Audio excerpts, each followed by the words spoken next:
Anyone ever call a bathroom wall number? One night in Austin. TX, a few friends and I were at a local bar for a night out. I had to use the ladies' room. I walked into a stall, sat down, and saw a phone number written on the side stating underneath, "Duck you. Katie. You're a ducking itch." Naturally, I whipped out my phone and proceeded to dial the number. At this point in the night, I wasn't exactly in a normal state of mind. So I let the ringing begin. No answer. Oh. Well. She'll never know. I wash my hands and head back out into the bar. A few seconds later I get a return call from the mysterious stall number. I answer and promptly ask, "Is this Katie?" She says, "Yee." I simply informed her, "Someone thinks you're a ducking itch." She immediately flipped her sheet and began inquiring as to who I am and who I'm speaking for. etc. I drunkenly inform her that while I was in the restroom, I read a note and simply dialed the number, reasoning that she deserved to know. She couldn't understand me due to the noise in the bar. So she starts cussing me out, hangs up, and starts a text war. It's on.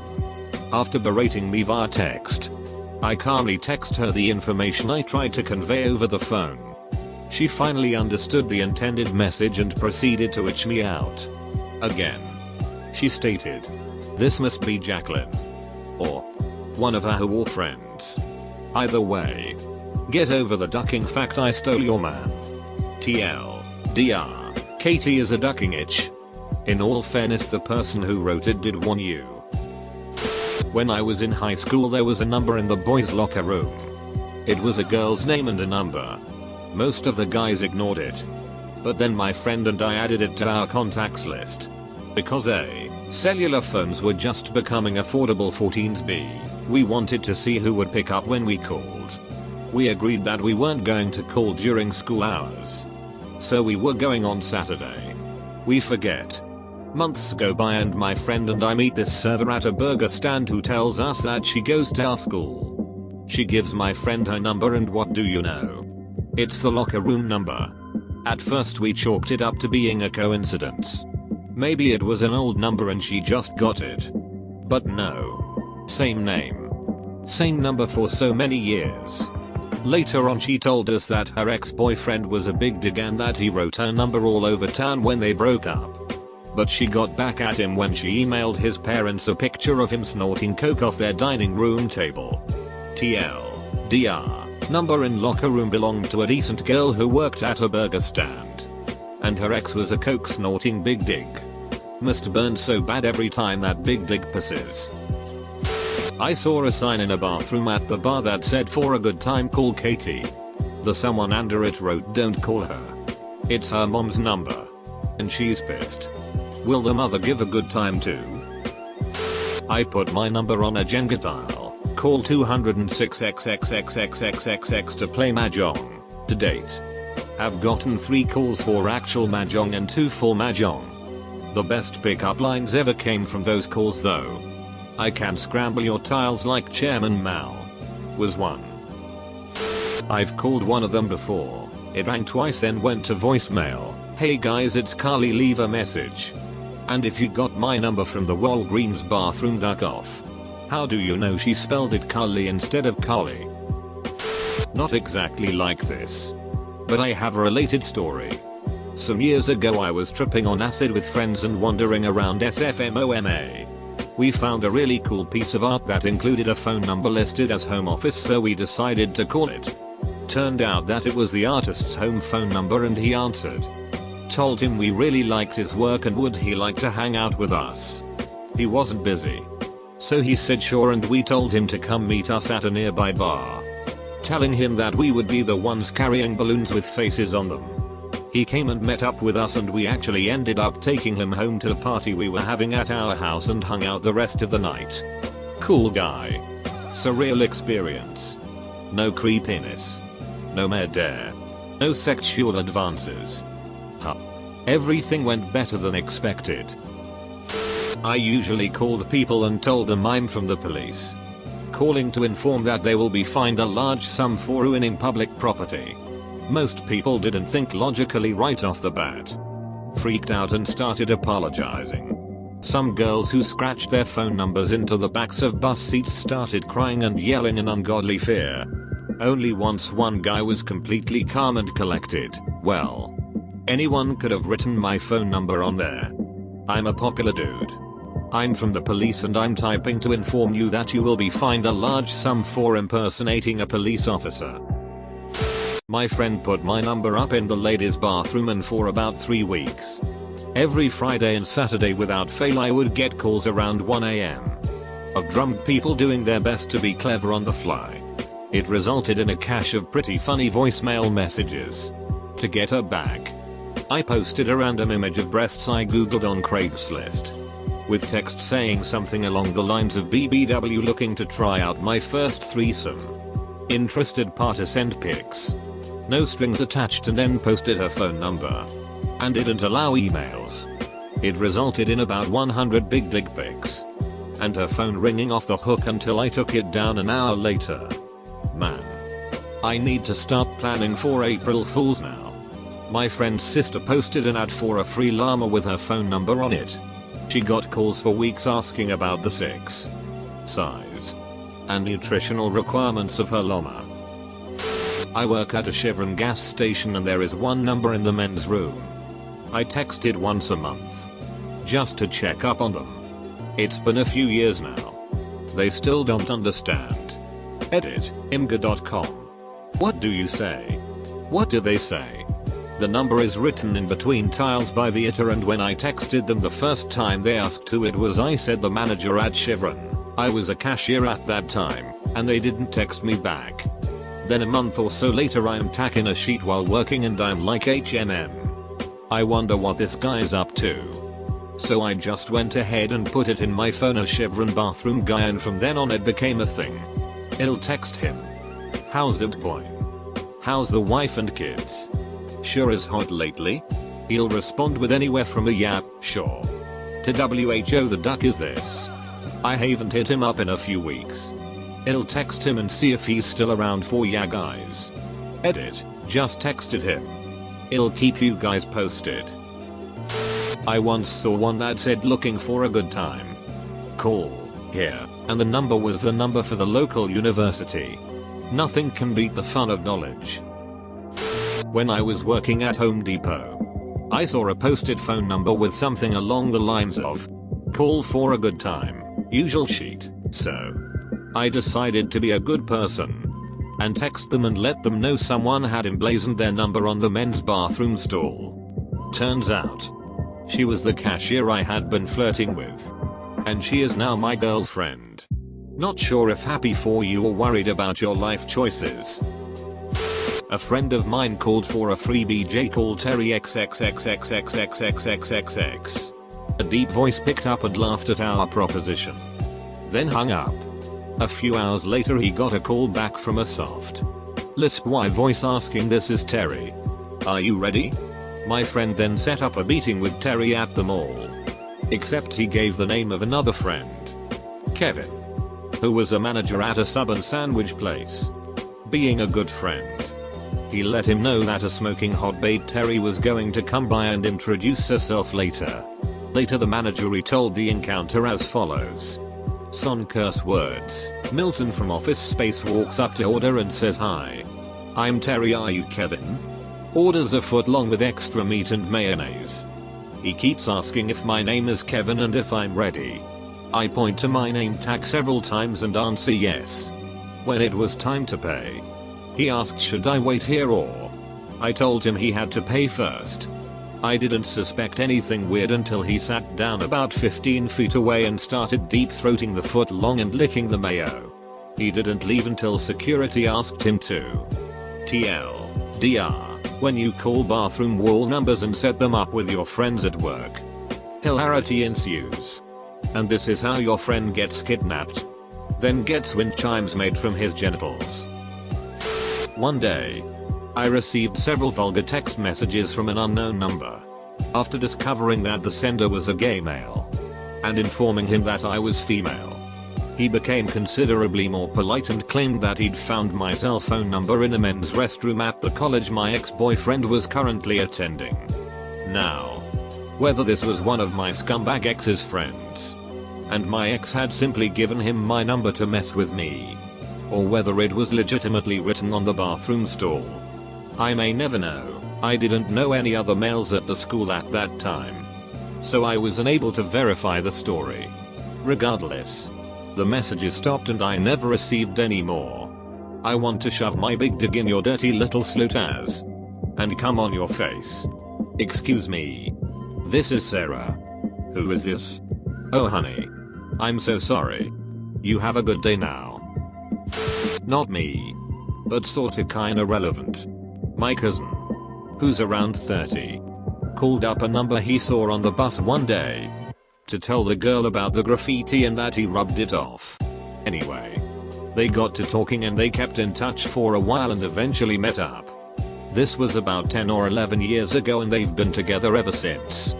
The story's actually far longer than this, but I'm already 1,500 comments late, so this'll get buried. But, yeah. When I was about 19, decades ago, I began to get a lot of calls on my home phone from men looking for a good time. I realized after the 5th or so request that I had to try and figure out where these guys were getting my number. I let down one guy as gently as possible and then asked him if he would be a dear and tell me where he got my number. I thanked the guy, drove across town and removed it from the bathroom stall of a local diner. TLDR, boring story about antiquated technology and driving. For a good time, call 454-6300 and ask for Genesis, a perfectly formed haiku. Only if you pronounce the 0 as O and not 0. I know a few people who wore shirts that said number 1 MILF Hunter. Call for a good time. It was their friend's number. He got calls all night from the hose. My buddy has been dating a girl who claims someone wrote her number on the wall above a urinal in some bar. Apparently someone called her inquiring about the advertised good time. She found it amusing and met up with him. When she arrived at his house, he had a male friend over and they took turns with her all night. Sometimes both at the same time. She tells this story laughing while my friend, her boyfriend, slumps into his seat and half-heartedly chuckles. Clearly embarrassed. Edit, spelling. Wow. Glad I'm not that guy. I used to write down the number of a Wendy's I worked at all over my high school with looking for a hot and juicy time. My bosses would get SOOO pissed when some stupid ass high schooler called looking for 6 lol. Jenny doesn't answer the phone when you call 8675309. Was disappointed. If it's a 401 area code, it's a plumbing company. I used to know a gay guy. He was a mentally unstable man who wore, and he would put up his number like this. I know, because he was a friend of mine for a while and I was taking a sheet and saw his number on the bathroom stall. In his unmistakable handwriting, he had a fetish for giving straight guys head, which made for some interesting email exchanges that sometimes would get shared with me. Reading an exchange from some guy who didn't want his GF to catch him or for anyone from the football team to find out was kind of a laugh, as he ended every email with "This is going to be the last time." The guy later went on to burn down my garage and refused to pay any of the damages even after a court order. So I try to avoid him and would recommend not calling those numbers, as the person on the other end either didn't leave it there, or is mentally unstable. This isn't a phone number story, but it is about having something written about you on bathroom stalls, so it seems appropriate here. My friend Nina and I were drinking at our favorite bar last summer when out of the blue she demands, "Give me a Sharpie. I'm going to write something dirty about you in the girls' bathroom."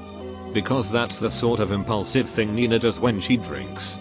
Sure, I say and hand her the Sharpie. What she wrote was "Employee No 5 is so good it hurts." Now, it's useful to know that in place of Employee No 5, I actually have an unusual first name. It's not very common and often considered cool, and I usually get compliments and or questions about it. Point is, you're not very likely to meet another Employee No 5 in our city. or most places. So my first name on a bathroom wall is still both memorable and very identifying. As we continue to go out as frequent drinking buddies, Nina continues to do this to every bar we visit, or sometimes just out on her own when she thinks of it, in one of the girls' stalls of each establishment.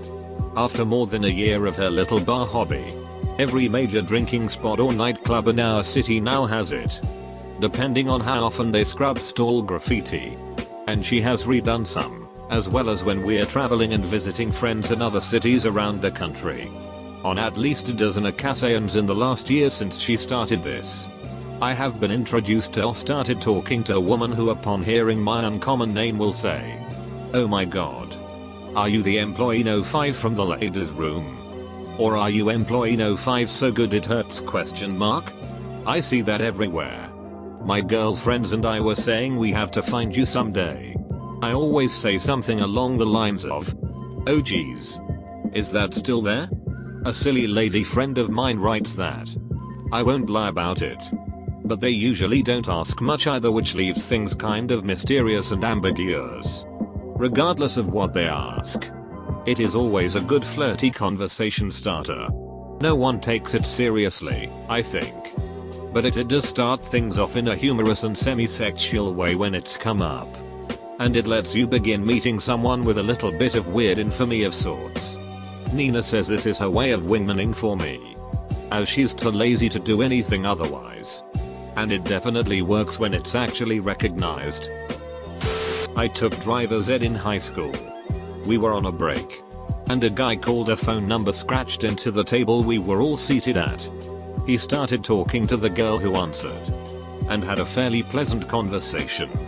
He asked her what her last name was, and he repeated it after hearing it. The girl sitting next to him knew the person he called, and asked to talk to her too. She told the girl that someone wrote her name and phone number on a table at driver's ed.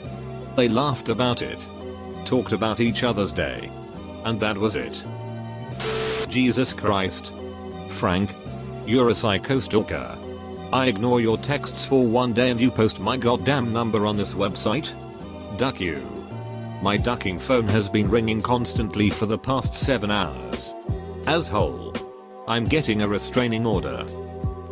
I very drunkenly dialed one while pooping in a nasty bar bathroom. It went to voicemail, and I'm pretty sure I hung up the phone before the recording started. I woke up the next day, looked at my phone and saved the number in my contacts as some weird name. I don't remember what name I saved it under. I have 20-30 unrecognizable names saved in my contact list. It could be any one of those. I've had the same list for 10 years. Naivety and a sense of rebellion do not mix well. When I was about 10 years old, I decided to start referring to myself as a teenager. Sure, I might have been a few years shy of legitimately qualifying for the label, but I didn't care. Being a teenager was an attitude, and I had that attitude in spades. I did my best to act aloof and independent, and if ever there was an opportunity to showcase my grizzled toughness, you could bet that I'd take it. I'd stay up past my bedtime, play video games without asking permission, and sometimes, if I was feeling especially bold, I'd eat with my elbows on the table. I was, in a word, a badass. That was why, when I found a message reading for a really great duck, call XXXXXXX and ask for la pay on the wall of the public library's bathroom, I decided to write down the number and give it a call. Now, you might be shocked or disturbed to picture a 10-year-old boy propositioning an anonymous phone number for 6. And rightly so. The thing is, I didn't actually know what duck meant at the time. The bathroom graffiti could have read for a really great goddamn, and I would have had the same reaction. I was vaguely aware that duck was a naughty word, but beyond that, I was clueless. For all I knew, Lape was going to tell me a dirty joke, reveal a dangerous secret, or maybe just recite a particularly inflammatory monologue. Still, I knew it was going to be good. And more importantly, it was a teenager thing to do. Upon arriving back at home, I asked my mother if I could use the phone. I told her, in true rebellious teenager fashion, that I was going to call one of my friends. Little did she know that I was actually about to get a really great duck after getting permission, not that I actually needed it. Of course, I hid in the back corner of my closet and dialed the number from the bathroom wall. A few rings later, a woman picked up. Bruno? In my deepest and most gravelly voice, which probably sounded something like a muppet with a cold, I replied, yeah. I'm calling for that really great duck. Okay? Keep in mind, I didn't know what to expect. Nor did I speak Spanish. I assumed that "que" meant okay, and that I was supposed to guide the exchange forward. So I said the only thing that came to mind. I've heard a lot of great ducks, so this duck better be the greatest. Ha. I was being so rebellious, and the woman I had called was undoubtedly impressed by it. "Okay?" she asked again. I was at a loss. Was there some sort of protocol to be followed here? A code word of sorts? Wait. That must be it. Duck. I loudly declared. Unfortunately, my mother had chosen that moment to walk into my room. "Max," she yelled. "What did you just say?" To make a long story short, I had my phone privileges revoked, and I was grounded from video games for a week. I was disappointed and upset, to be sure, but I kept a quiet sense of triumph, too. After all, I might not have gotten my duck from Lupe, but I sure as hell gave her a good one.